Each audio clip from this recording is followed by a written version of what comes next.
Aujourd'hui, nous sommes allés à la rencontre de Marie Fabry, créatrice du groupe Louvain-l'Amour, afin de lui poser quelques questions à propos de celui-ci. Je m'appelle Marie, j'ai 23 ans et je suis photographe de Belgique. J'habite à Outigny, juste à côté. Alors il y a le groupe Louvain-la-Meuf, sur lequel il y a quelques mois, plein de filles présentaient leur pote mec, leur pote meuf en disant « Tiens, ma copine ou mon copain recherche, mon ami recherche quelqu'un, voilà un peu à quoi il ressemble ». Il y avait plein de filles qui commençaient c'était vraiment hyper répétitif pendant quelques jours et ça prenait tout le fil d'actu. Et du coup, j'étais là, mais je suis sûrement pas la seule que ça emmerde d'avoir que ça dans le fil d'actu.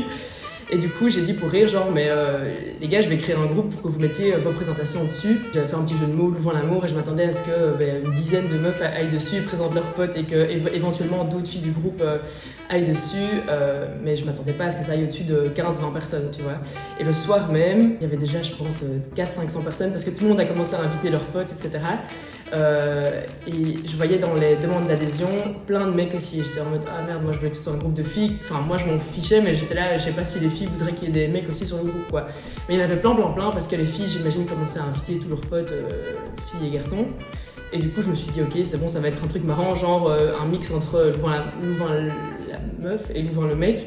Et je me suis dit, ok, on y va, tu vois. Et au bout de, je pense, 3-4 jours, on était peut-être 1000, 2000, je me rappelle plus, mais ça a hyper fort augmenté. Au début, c'était genre 300-400 par jour limite. Et puis après, maintenant, il y a eu un peu une vague, puis maintenant ça se stabilise un peu, mais donc voilà. Alors c'est un endroit où n'importe qui peut présenter un ou une de ses amis avec le consentement de ce ou cette dernière et peut donner les caractéristiques de son ami, ce qu'il ou elle recherche et éventuellement sur le groupe, maintenant qu'il y a, je pense qu'on est 18 000, il y a peut-être une ou deux ou même 10, 20, 30 personnes qui seraient intéressées et qui pourront directement avoir accès au profil Facebook de la personne et qui pourraient éventuellement lui envoyer un message et voilà, discuter, éventuellement se voir. C'est parti de Facebook parce que le groupe Louvain-la-Meuf est sur Facebook. Du coup, je me suis même pas posé la question en fait. Et surtout que si j'avais commencé sur Instagram, c'est beaucoup plus difficile que des gens puissent eux-mêmes partager. Ce serait d'office moi qui publierais les profils des gens. Ça serait beaucoup plus de travail pour moi. Donc c'est beaucoup plus compliqué. Maintenant, ici avec Facebook, les gens m'envoient juste les publications. Moi, j'ai juste à approuver et c'est tout, quoi. Alors dès le début, j'ai mis comme des mots tabous, je sais plus comment on appelle ça, mais des gros mots ou quoi, ou des insultes. J'ai directement mis ça dans les mots à bannir. Et du coup, dès que ça apparaît dans un commentaire ou une publication, j'ai directement une notification en mode vérifier ce contenu pour voir s'il est ok ou pas. Donc si c'est juste une blague ou on a ta gueule, machin, mais qu'il n'y a rien de méchant, je laisse. Et si c'est quelque chose qui est insultant ou quoi que ce soit, alors je supprime et éventuellement si c'est vraiment too much et que je veux pas que ça se reproduise, par facilité je bloque le membre. Je pense que les gens sont intéressés par le groupe parce que justement il y a le côté où tout est hyper public. Enfin, si tu vois, tu peux à tout moment voir un de tes potes qui débarque sur le groupe et c'est juste hyper drôle je crois qu'il y a plein de gens qui se moquent gentiment quand leurs posts sont publiés sur le groupe. Je crois que c'est aussi ça un peu le côté pas application de rencontre, mais genre lieu de rencontre, mais hyper public. Et au début, quand je le voyais vraiment d'un œil extérieur, j'étais là, mais c'est vrai que c'est trop bizarre. Genre, les gens mettent des photos, puis tout le monde commente publiquement, regarde une telle, c'est mon style. Limite, les gens qui commentent, ouais, non, pas trop mon style. Enfin, je trouvais ça hyper. Ça peut arriver, mais ça arrivait une ou deux fois. Et je trouvais ça hyper. Vraiment en mode super voyeurisme que tout le monde ait accès aux photos, aux commentaires et tout. Puis au final, les gens savent très bien à quoi ils s'engagent en mettant leurs photos sur le groupe.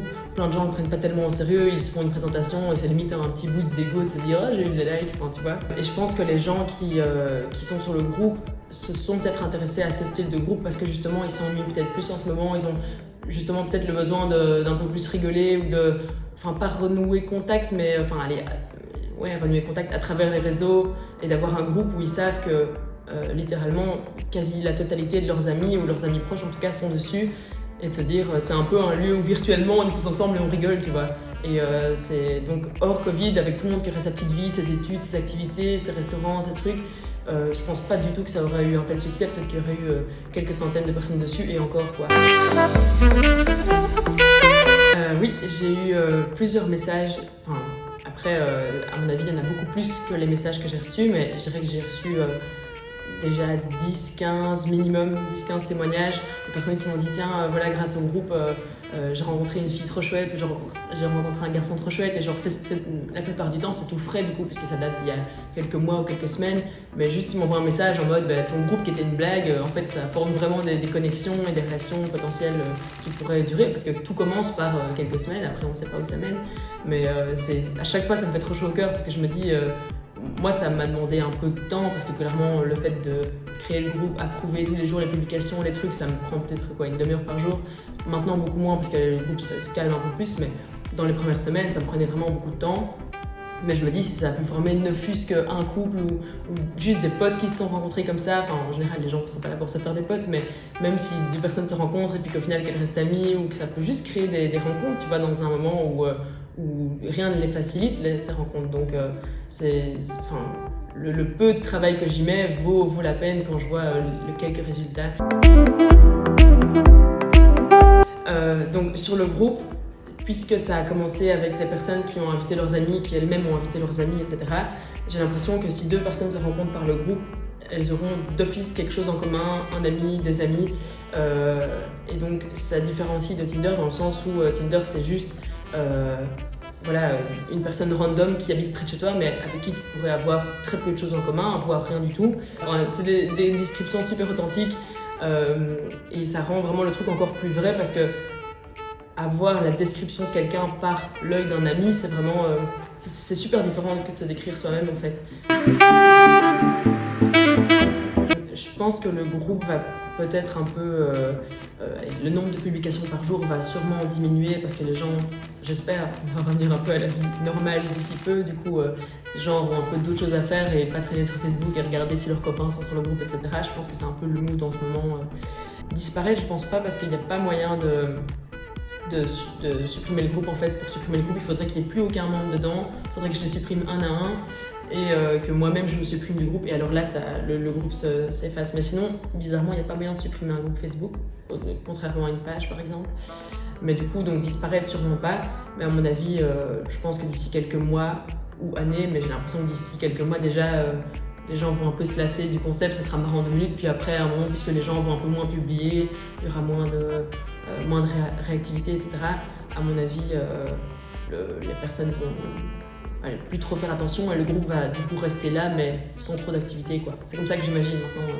Si dans 2 ans on est 200 000, on pourra revoir cette vidéo et rigoler, mais pour l'instant, je pense que ça va peut-être encore durer quelques mois, et puis le temps que tout redevienne à la normale, quoi.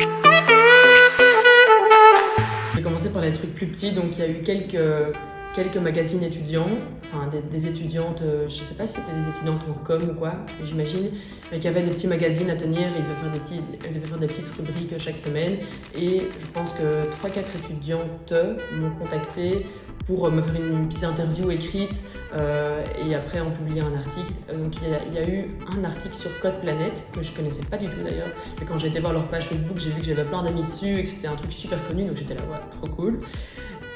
Ça, et puis il y a eu d'autres magazines étudiants dont je ne me rappelle plus le nom, mais principalement, c'est marrant parce qu'il y a une journaliste de la RTBF qui m'a contactée il y a genre 2 mois, je pense, sur Facebook pour me dire tiens, j'ai une pote en anthropologie, je vais y arriver, qui m'a parlé de ton groupe. Et je trouve ça trop marrant que ce soit des potes qui présentent leurs potes, je trouve ça hyper mignon comme démarche et tout.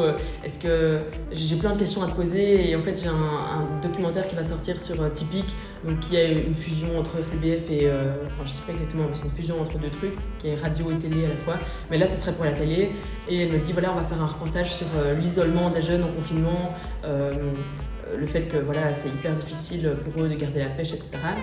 Et en entendant parler de ton groupe, ça m'a fait penser que ça pouvait peut-être être vraiment un moyen pour les jeunes de garder un peu le sourire et de se distraire, etc.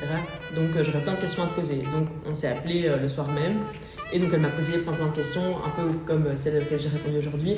Et je sais pas sous quelle forme ça va sortir dans le reportage, mais puisque j'ai pas été filmée ni rien. Mais j'imagine que ça va être une voix off avec des images, j'en sais rien, mais en tout cas ça va sortir normalement mi-avril, parce que la journaliste m'a dit. Et voilà, c'est hyper drôle d'imaginer que ça part vraiment d'une blague et puis je vais finir sur la RTB, enfin, c'est trop marrant.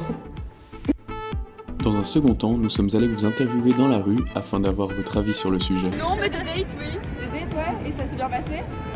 Moi j'en ai eu un. C'est intéressant quand même.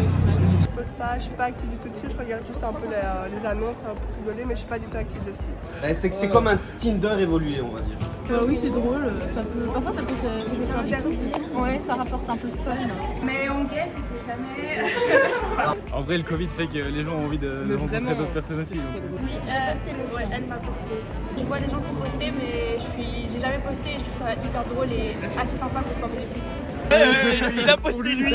Si ça peut permettre aux gens de trouver l'amour, pourquoi pas, on est en 2021. Je suis pour les gens qui recherchent du coup l'amour, je trouve ça sympa. C'est drôle parce que du coup, un de mes potes, On coupera son prénom.